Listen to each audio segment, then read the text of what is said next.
Là, on va entendre des extraits du collège de Ligue 1 du 14 février. Donc ça, Fabien, ça fait partie dans le blog que tu as eu, ça fait partie des fuites que tu as pu récupérer. Oui.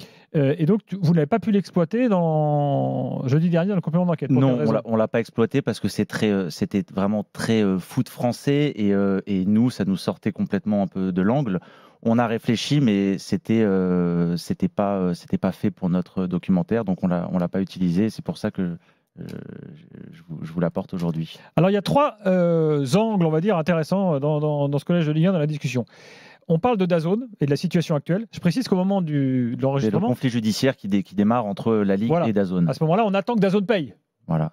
Ils ont mis sous séquestre 35 millions. Les présidents sont en tension totale. Et ils ont envoyé un document DAZN de plus de 110 pages au président pour, en gros, il déclare la guerre, quoi. Et tension qui s'est d'abord apaisée et qui est en train de repartir tout de suite, là. Exactement. Voilà. Donc on arrive au moment où bientôt, dans 1 ou 2 semaines, ça va repartir. Ils voudront encore pas payer. Alors remettons-nous au 14 février. Vous allez entendre dans l'ordre Kita, Roussier, président du Havre, River de Nice et Létang. Alors évidemment, la qualité n'est pas optimale, donc montez le son de la radio, concentrez-vous et écoutez ce qu'ils disent de DAZN, c'est édifiant. Ça veut dire tout simplement, c'est que du départ, et on en a parlé avec Josette et avec d'autres, que de toute façon, aussi contraint, c'était la merde. Si on n'a pas le plan B, on est mort. DAZN, par rapport à ce que tu disais, Valdemar, pourquoi c'est au tribunal? Et parce qu'ils ont fait de la merde depuis le début. Et ils continuent d'en faire. Ils se sont bourrés sur leur business plan. C'est les seuls au monde à imaginer qu'ils feraient 1,5 million d'abonnés avec le produit de dos qu'ils nous livrent. Voilà. On doit se bagarrer dans un premier temps pour que DAZN paye cette échéance et l'échéance qui suit. Après, on sait que ce plan DAZN est quasiment mort aujourd'hui. Il ne faut jamais accepter une remise en cause de ce contrat. Il est hors de question qu'on fasse des remises à DAZN. On est tous d'accord qu'on ne peut pas garder un partenaire comme celui-là qui a un produit qui est catastrophique. Et donc, il faut se préparer. Bon, voilà, alors évidemment. Le jugement sur DAZN, je pense qu'on a compris ce qu'ils en pensent. Je pense qu'on a compris. Le partenariat vit bien. Le club vit bien. Le club vit bien. Le vestiaire vit bien. Alors, selon les informations qu'on peut également donner, ils réfléchissent à ce moment-là à un plan B. Oui. Un plan B, alors ça veut dire en gros, qu'est-ce qui va se passer en gros, si DAZN s'en va avec cette fameuse clause de sortie. Et là, ils savent qu'ils vont partir DAZN. Enfin, ils se le disent tous. Ils se le disent tous. Ils se disent, c'est sûr. Parce que DAZN a toujours démenti, attention. Hein. Voilà, plan B, qui est également, s'il pouvait, du propre chef des présidents, de dire on se casse, vu qu'on les trouve nuls. Est-ce qu'on peut trouver une autre solution? Et cette fois-ci, surtout, ils veulent anticiper. Ils ne veulent pas se retrouver comme le 14 juillet, avec le couteau sous la gorge, sans avoir prévu ce qui allait arriver. Enfin, là ils veulent anticiper. Là, pardon, c'est le cuisinier qui a fait la cuisine et qui goûte son plat et qui dit ce plat, c'est de la merde. Alors que c'est lui-même qui a fait la cuisine. Mais justement, pendant cette réunion, les rapports de force sont inversés parce que ceux qui avaient fait le deal, ceux qui étaient pour ce deal-là l'été dernier, là, ils se font tout petits pendant cette réunion. Et au contraire, les autres qui étaient en retrait, donc Kita, ou Orléans, Roussier, là ils demandent des comptes. Oui, parce que là on n'entend pas la Brune, on n'entend pas Nasser, on n'entend pas les défenseurs. Ah non, et la Caillot, il n'a pas du tout le même ton que l'été dernier, mais ça n'a rien à voir. Ça n'a rien à voir. Justement, on les écoute tout de suite ou on fait une un petit bout maintenant quand même. Une petite pause. Non, on a les obligations, Daniel. Oh là là. Ah non, on continue. Me dit obligations. Tu as les obligations, les vite, non. Non, c'est moi qui me suis emmêlé les pinceaux. Donc, on va écouter justement les rebelles, parce que finalement c'est comme ça qu'on peut les qualifier. Au premier rang desquels, Valdemar Kita. Valdemar Kita, ça fait des mois qu'on le raconte dans l'after, parce qu'on a, sans avoir les enregistrements, on a des échos de ce qui se passe et de la tension qui existe dans quasiment toutes ces réunions entre présidents. Il va mettre 30 à 40 millions de sa poche, donc là il y a un moment où il en a marre.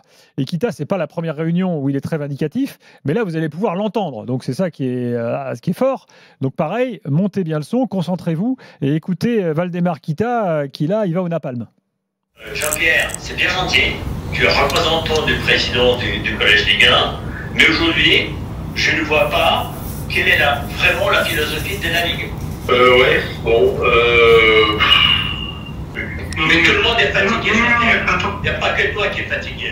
Tu as un rôle, remplis-le. C'est tout. On te demande des explications. On ne t'emmerde pas depuis 8 mois. Maintenant, moi, je mets mon propre argent pour toi, tu es le maire.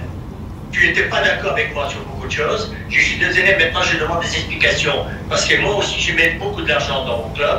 Et en plus, je me fais insulter. Ok? Toi aussi tu le fais. Donc tu essaies de me comprendre un petit peu et ne prends pas toujours à la bouche de certaines choses. Je te montre simplement quelle est la stratégie. Je prends pas la bouche là demain. À souffler, faire des trucs, c'est quoi? Prends pas la bouche, qu'est-ce que tu veux que je réponde à ce que tu dis? Qu'est-ce que tu veux que je réponde? Le contrat était mal négocié avec Dazone. C'est ce que j'ai à dire, ce que j'ai dit du départ. Et où on est en train de nous conduire à la société collective. Et personne ne bouge. Et personne ne bouge. Vous avez mon calme, parce que c'est on règle le problème. Non, mais là, il n'y a pas à calmer. Moi, je mets mon propre argent, tu comprends ça? C'était les gens qui sont allés négocier le droit de télévision. Je suis désolé, ils ont moins ficelé. 6 mois après, on ne peut pas le payer. Pour quelle raison? Comment ça se fait qu'on ne le paye pas? Pourquoi c'est toujours le bordel? Ça veut dire tout simplement, c'est que du départ, et on en a parlé avec Joseph et avec d'autres, que de toute façon, aussi contraint, c'est de la merde. Si on n'a pas le plan B, on est mort. Bon, c'est clair. Et il parle de suicide collectif, donc c'est quand même, voilà, c'est clair, quoi. Alors, ça, c'est Kita. Vous comprenez qu'il parle à Jean-Pierre Caillot au début, hein, oui. Président du collège parce qu'il y a Nasser aussi qu'on a entendu. de Ligue 1. On entend Nasser Nasser, avant. quand on touche à Jean-Pierre, Nasser arrive. Ouais, mais également. Nasser et Jean-Pierre, effectivement, c'est pas le même ton que le 14 juillet. Non, Ouais. non, c'est pas Ah pareil. oui, non, là, c'est pas pareil. Je sens bien qu'il y a une connerie. Écoutez maintenant Jean-Michel Roussier, patron du Havre, qui lui aussi mène la fronde sur la répartition des droits de télé depuis des mois et des mois. Et Là qui aussi, s'est on en fait- a parlé. Et qui s'est des fait mois bananer sur CVC aussi. Voilà, exactement. Je rappelle le rapport de 200 millions au PSG à 2 millions au Havre, qui est totalement surréaliste. Écoutez là, Roussier, qui lui aussi crache sa balle en quelque sorte, il n'en peut plus. Pierre, on n'a plus le temps. Moi, j'ai plus le temps, je te le dis, je parle pour le Havre, hein. J'ai plus le temps d'attendre. Tu parles de discrétion. Oui, Arnaud a raison, on peut rien révéler. Mais est-ce que vous, ce que j'appelle les happy few, ceux qui avaient les infos, vous êtes plus discrets que nous, les autres? Vous vous taisez plus? Quand j'entends Jean-Pierre nous dire « Attendez encore un peu », non, j'attends pas, moi. J'attends pas parce que je ne finirai probablement pas la saison au rythme auquel ça va. Vous, ça vous rassure, ça fait un de moins qui descendra. Mais moi, je sais qu'aujourd'hui, je ne suis probablement pas en situation de pouvoir finir la saison. Donc comme ça, les 17 autres, tout au moins ceux qui sont concernés, est heureux parce qu'il y a déjà une place de relégation qui est déjà plus disponible. Il y en a marre de cette absence de transparence. Et on n'est pas plus con que vous pour ne pas plus être au courant. Je ne suis pas plus con que vous d'apprendre qu'il y a un plan B qui est en train d'être travaillé. Et oui, Pablo, il n'y a pas 2 vitesses, il y a même 3 vitesses. Et les petits, vous nous prenez pour des cons parce qu'on n'est pas capable de comprendre, parce qu'on n'est pas discret, parce qu'on parle plus que vous, journalistes.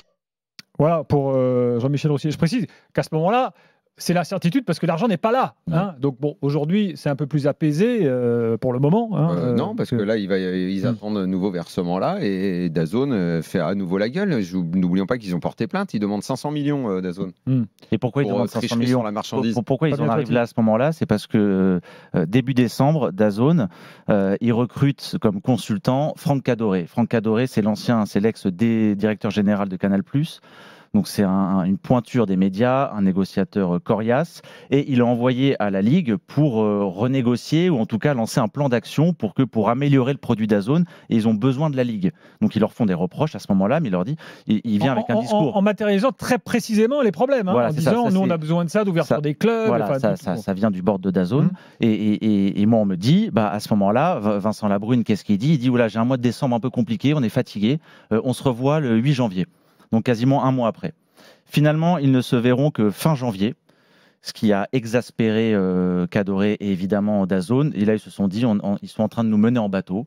Et c'est là où ils ont brandi la menace de ne pas payer. Donc en fait, eux, ce qu'ils disent, c'est que l'obstacle aujourd'hui, c'est la Ligue. Voilà, c'est leur obstacle. Et Kita aussi dit, le problème, c'est un problème de gouvernance. Et là, Roussier, c'est ce qu'il soulève aussi. Alors, voilà. Cela dit, au passage, avant la suite, tous ces Parce que présidents... la gouvernance, c'est, comme le dit Fabien, c'est le point central Oui, sur lequel je on suis revient. totalement d'accord, mais sauf que tous ces présidents, on en revient un petit peu à ce que je disais tout à l'heure pour ceux qui n'ont pas pris la parole, mais tous ceux qui ne se sont pas levés plus clairement au moment de l'élection à la Ligue. C'est ça la question par rapport à la Brune. Parce que là, quand même, tous les mecs qui sont là, on ne les a pas non plus tous entendus médiatiquement, y compris Roussier, y compris Kita, pour être très clairement mener, on va dire, entre guillemets, un putsch nécessaire à ce moment-là. Donc, si tu veux, il y a certainement des gars qui sont plus coupables que d'autres.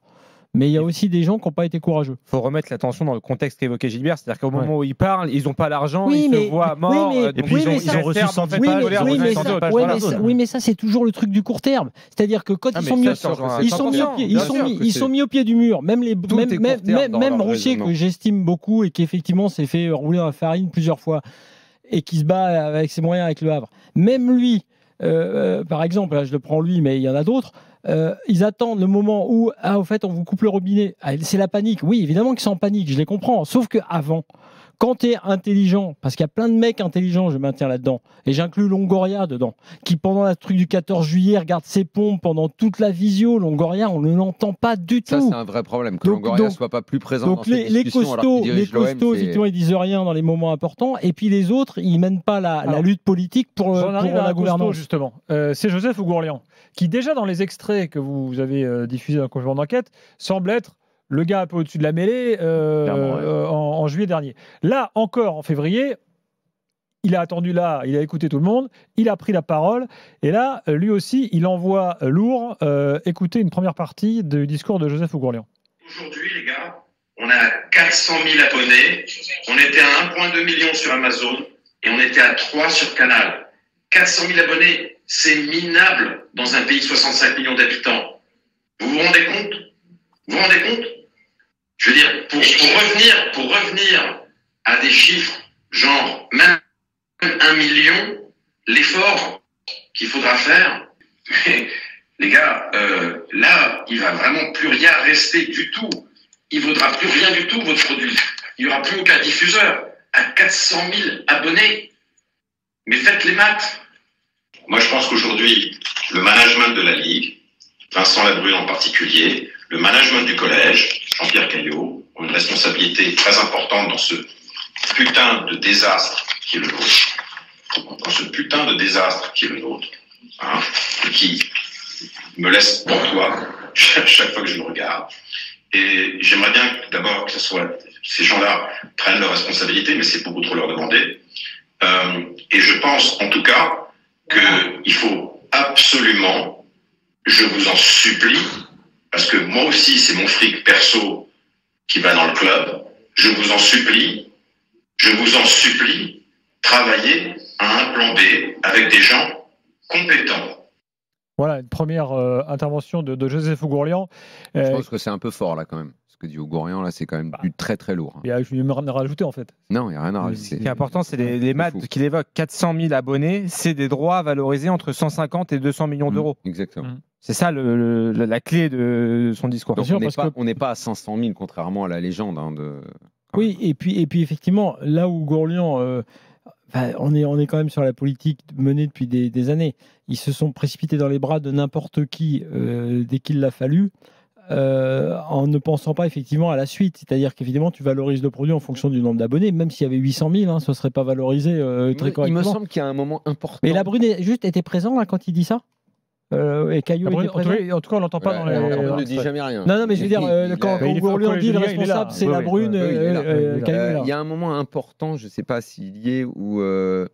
je sais on va écouter dans quelques instants, Daniel, bouge pas. Parce qu'Ougourlian est très intéressant aussi sur la gouvernance dans quelques instants. Parce qu'en fait, le fond du truc, c'est ça. C'est qu'on se rend compte qu'aujourd'hui, c'est plus possible, ça marche plus.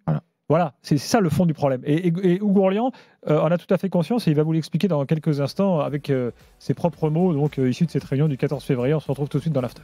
Encore un quart d'heure ensemble avec Florent Gautreau, avec Daniel Riolo, Jimmy Braun et Fabien Toiti, donc journaliste, co-réalisateur du documentaire Complément d'enquête de jeudi dernier, toujours disponible. Si vous l'avez raté. J'ai retrouvé ce que je voulais dire qui est très important. Oui, alors, permettez-moi d'abord d'exploiter encore ces extraits de la réunion du Collège de Ligue 1 du 14 février et d'écouter encore Joseph Ougourlian qui, vraisemblablement, lui, est un peu le gars lucide, quoi, finalement, dans tout ce marasme. Parce qu'il y a ceux qui sont très énervés. On a entendu Roussier, Kita, qui nommément, même si Ougourlian dit... il dit putain de désastre. Et puis quand il dit certains doivent prendre leur responsabilité en donnant des noms, vous l'avez entendu il y a quelques instants. Écoutez ce qu'il dit maintenant sur la gouvernance. C'est en deux parties. On écoute d'abord la première partie. Tendez l'oreille, une nouvelle fois, pour bien écouter le patron du Racing Club de Lens. Tout le monde se plaint d'un manque d'information, tout le monde se plaint d'un problème de gouvernance. tout le monde sait qu'il y a une petite clique dont tu fais partie, Jean-Pierre, hein, qui, disons, contrôle l'information, contrôle la gouvernance. Cette petite clique, si elle était éclairée et si elle avait pris les bonnes décisions et si on était dans une autre situation, on serait tous là à vous applaudir. Bon, à l'évidence, ça n'a pas été le cas. Les décisions qui ont été prises depuis 1 an sont catastrophiques. Le problème, il vient du collège. On parle souvent d'intelligence collective. Dans notre cas, excusez-moi messieurs, mais on est quand même un sacré exemple de bêtise collective. Toutes nos erreurs, Mediapro, Amazon, DAZN, viennent d'arbitrage du court terme contre le long terme, de trésorerie, de BFR contre le produit. On n'apprend jamais de nos erreurs. C'est ça qui est frappant. C'est sidérant même. Il y a des gens qui apprennent les erreurs des autres, il y a des gens qui apprennent de leurs erreurs. Nous, on l'a refait 2, 3 fois, parce que là, vous avez bousillé le produit. Mais bousillé. Là, c'est 10 ans qu'on a devant nous pour revenir aux chiffres d'Amazon d'il y a 3 ans en termes d'abonnés. Donc, juste pour que ce soit clair, 400 000 ou 500 000 abonnés, ça valorise nos droits à 150 à 200 millions, hein, pour que ça soit clair pour tout le monde. Hein, c'est à peu près ça aujourd'hui la valeur de nos droits. Ok ? Donc, quand le prochain tender ou les prochaines négos commenceront avec Canal, avec DAZN, avec je sais pas qui, pour notre chaîne, je sais pas quoi, on est à 150-200 millions. Bon, voilà, un point très clair. C'est tout à fait clair, lucide, ce qu'il raconte. On écoute la suite. Grâce aux décisions de notre petite clique éclairée qui, derrière, a convaincu le collège L1 et grâce aux décisions du collège L1. Voilà. Donc, voilà où on en est. Donc, moi, ce que je vous demande, je vous supplie, je me mets à genoux parce que c'est mon fric et j'en ai assez de payer les pots cassés de décisions qui n'ont ni queue ni tête. Essayer de travailler avec des gens qui comprennent ce marché pour repartir sur une solution où on peut construire sur le long terme.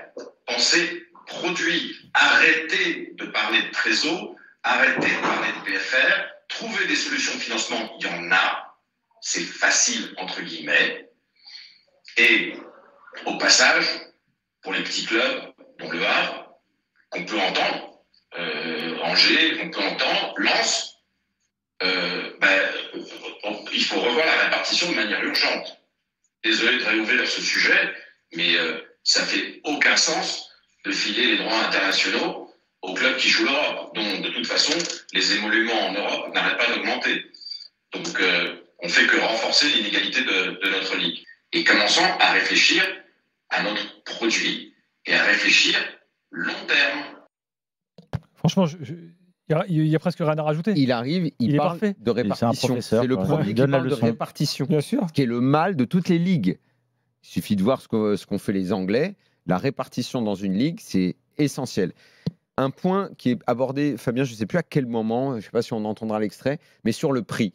Parce que j'ai quand même vu Vincent Labrune récemment donner une interview aux Échos.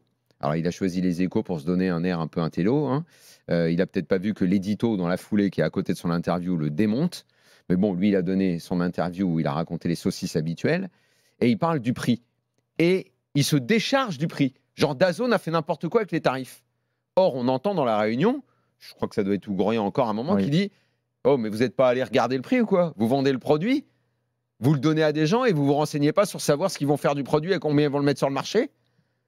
Là, on est également en totale incompétence. Et il faut rappeler. Et c'est dit également dans la réunion. Mais je crois qu'on il faut rappeler, on a passé l'extrait, mais moi je l'ai lu Fabien la dernière fois. Le texte de tout. Dans la réunion hallucinant Daniel, ce point-là. dans la réunion, Hallucinant le mensonge de Labrune. Dans la réunion du 14 juillet, dès la réunion du 14 juillet, donc ça c'est très intéressant. Il dit précisément, c'est le seul à faire mention du prix et il justifie en cela son attaque contre Bein.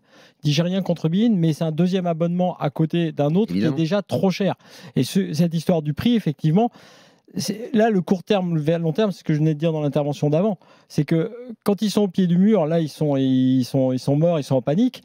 Mais effectivement, avant, dans la réflexion, ils se sont dit peu importe le prix d'abonnement, peu importe le truc, on y va. Parce que Mais mais ce qui est intéressant, il ce qui est intéressant, je pense, il a le mérite de la continuité, Gourian, parce que le 14 juillet, il dit exactement les mêmes choses, même sur le court terme versus long terme, parce que, et justement, Nasser le fustige en lui disant tu n'y connais rien aux médias, et à l'époque, les 100 millions de billets viennent sauver la trésorerie des clubs. Et lui leur dit attention, il faut privilégier une autre piste de long terme, parce que sinon on va perdre, on va dévaloriser le produit. Bein de venir mettre, mais au fond, ils ne mettent pas 100 millions. Ils en mettent 78, plus 20 de sponsoring qui vont ensuite être refusés par plein de clubs parce que ça voulait dire faire de la pub pour le Qatar dans le stade. Donc là, j'en reviens au fond il y a du eu problème. tromperie sur la marchandise. Daniel, la gouvernance.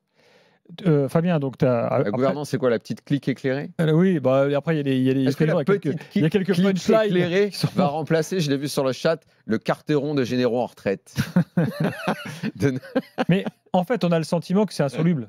Parce qu'aujourd'hui, il y a des tensions telles entre présidents que qui va être l'homme-lige Labrune, on sent bien que certains ne veulent plus de lui, ou Gourian le dit clairement, et il dit il doit prendre ses responsabilités. Bon, il ne le fera pas, dit Joseph Gourian. Donc, en fait, il faut tout revoir.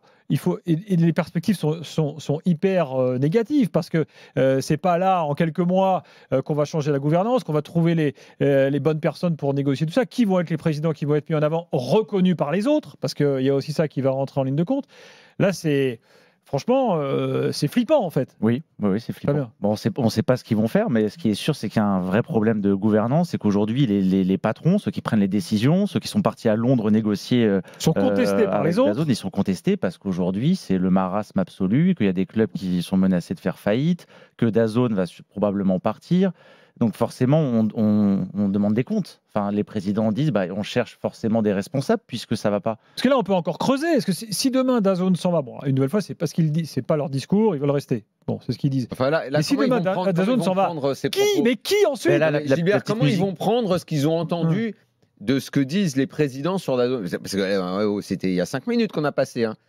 Ils disent clairement, ils nous fournissent un produit au-delà du prix de tout, un produit de daube. Donc là, ils critiquent même l'éditorial. Ils disent, ils nous fournissent un produit de daube depuis le début de la saison. Eux-mêmes qui ne s'ouvrent pas pour aider DAZN à bosser. Exactement. Et Guida ajoute, c'est de la merde. Olivier Létang dit, c'est de la merde. Les présidents disent, c'est de la merde. Comment DAZN va réagir à ça? Ils sont au courant de ce sonore? Écoute. Ils vont être au courant quand même d'AZN de comment on parle d'eux? Tout le monde écoute parce qu'ils ont fait des crises de nerfs quand les journalistes sont un peu critiqués. Quand les journalistes ont critiqué ce que faisait DAZN, ils ont fait des crises de nerfs DAZN. Eh oh, vous avez vu comment les présidents parlent de vous? Alors après, une nouvelle fois, je rappelle le contexte, ils parlent de DAZN à un moment où DAZN ne paye pas. Non. Ah ben, c'est au moment où eux, ils critiquent la mise en valeur du produit. Donc peu importe le moment. Je précise, et une nouvelle fois, que les gens de DAZN sont les bienvenus dans l'after. Mais tout le monde est on dialogue ici, avec ceux eux qui par sont ailleurs. capables de défendre quelque chose. Il y a quand même un truc. Et tous les présidents aussi. Non, mais attends, comme Daniel a dit tout à l'heure, je le répète. Il y a deux choses à dire côté DAZN quand même. Parce que, là, on a parlé de la gouvernance, des présidents du collège de Ligue 1, tout ça, on l'avait beaucoup dit, c'est très bien illustré par les sons qu'on entend. Mais DAZN, la politique commerciale, on y revient quand même aussi, même si les présidents de Ligue auraient dû s'en soucier. DAZN qui a fait un mea culpa sur la politique commerciale. La politique commerciale, le prix, c'est une catastrophe en niveau. Mais derrière, les changements de prix, c'est des catastrophes puisqu'ils reconnaissent leur erreur. Enfin, c'est catastrophique. Ensuite, le fait qu'ils fassent appel à un expert du monde des médias, en l'occurrence M. Cadoré, ex-Canal, tardivement quand même. C'est qu'en gros, ils n'ont pas voulu eux-mêmes investir fortement. Là, je parle vraiment investir au sens éditorial du terme sur l'édito. Ils ont fait beaucoup de travail remarquable pour la rapidité avec laquelle ils ont mis en place techniquement les choses. Mais en France, entre guillemets, mettre en place la production et la réalisation, c'est faisable. Mais ils l'ont fait très vite, c'est à mettre à leur crédit. Ensuite, en revanche, effectivement, penser que à vil prix, avec une couverture minimale, on fait pas de magazine. Ah bah si, finalement, on va faire un magazine. On fait pas de résumé. Ah bah si, finalement, on va faire des résumés. On met pas, voilà. Après, ah bah oui, il nous faudrait peut-être un expert pour aller négocier avec la Ligue parce qu'on n'a pas assez d'ouverture dans les clubs. Je veux dire, il faut aussi dire, et là, c'est pas du tout pour dédouaner les présidents, mais il faut aussi dire qu'à un moment donné, si tu veux tu dis, on va faire des trucs à vil prix, et par contre, on va cartonner les mecs, on va leur demander 40 balles par mois. Les gars, ils viennent pas. C'est comme ton magasin, t'attendais, tu fais ton business plan, tu dis on va avoir 1 million de clients, ah non mais on les aura pas, alors augmente le prix multiplié par 2 parce que sinon on n'y arrive pas. Oui, mais ils viendront pas. DAZN se plaint à juste titre, ils n'ont pas d'accès au PSG, ils n'ont pas d'accès à l'OM, à l'OL. Ils n'ont jamais d'accès au Depuis, les choses ont vestiaire. bougé avec l'OL, les mêmes Ça accords. bouge un petit peu, mais en fait, ils avaient zéro accès. Ils n'avaient pas toujours l'homme du match à la fin. Enfin, bon, voilà, ils ne pouvaient pas mettre en valeur aussi leurs produits parce qu'il n'y avait pas de collaboration. Oui, avec les grands clubs. j'ajoute qu'ils ont fait des demandes, ils voulaient sonoriser les arbitres. Enfin, ils ont essayé de faire bouger les choses vraiment, Ouais. et ils se sont heurtés à un mur en fait. Oui. Et une nouvelle fois, c'est pour ça qu'ils ont réagi. Il y a une judiciairement. collaboration qui est complètement foireuse, tout simplement. Les gens du foot, ça on le dit depuis des années, ne travaillent pas dans l'intérêt Après, collectif. la seule chose, c'est que quelle que soit la prochaine idée, et même si les propos de Gourlian font peur, effectivement, sur la valorisation, c'est que quels que soient les gens qui fassent la prod, et même si c'est une prod interne, entre guillemets, ligue, il faut vraiment que les mecs comprennent que toutes ces histoires qui paraissent lunaires à certains, des storytelling, des ouvertures de vestiaires, des choses qui sont capitales, dont parlait Christophe Boucher notamment dans son bouquin et dans différentes interviews, il est évident que ça doit faire partie du projet. Comme dit Gourlian, penser produit plutôt que de penser juste à récupérer, à faire les poches, à récupérer Ce qu'évoque la Textor, thune. notamment dans son interview Bien chez sûr, Jérôme, il dit aussi des Textor, Gourlian, là-dessus, sont en Textor ligne, avait été excellent. Ouais, et bon, après, il part dans le tas de Non, mais trucs après, qu'il faut a mis en place aux déconnecter States, mais ça de oui, sa t'as raison. gestion du club. Oui, oui, mais tout à fait. ce qu'il dit, lui, sur sa vue d'ensemble, c'est excellent. Mais c'est même incontestable. Canal, je veux dire, on dit on y reviendrait pas. Oui, d'accord, mais ils ont des exigences et une façon de faire. Tu regardes le top 14, la façon dont ça se passe à Canal. Oui, tu reviens avec des exigences. C'est la seule chose, si tu veux voir une lueur d'espoir, c'est de se dire, peut-être, que si tu penses plus au produit et si pour ça, tu permets plus d'ouverture, plus d'histoire, plus de choses à raconter. Même Bein, je vois ce que Bein fait dans les avant-matchs, par exemple, sur la Ligue 1. Ben, oui, effectivement, il y a des moyens, il y a des choses qu'on ne voit pas ailleurs. Le portrait Huchberg qu'on avait vu là sur Marseille et tout, on le voyait pas, on le voyait pas ailleurs. Donc, il y a des choses faisables, il y a des choses dont ils se rendent compte. Voilà, Encore une fois, si tu veux arrêter avec DAZN, ce qu'il faut retenir, c'est le constat fait par Joseph Gourlian. Aujourd'hui, tu as 400 000 abonnés, ce qui valorise tes droits à 150 à 200 millions d'euros. C'est moitié moins que ce que donne DAZN aujourd'hui. Tu vas partir de là. Hein. Si tu quittes DAZN, tu repars de là. Fabien, merci d'être venu. Merci beaucoup. Merci.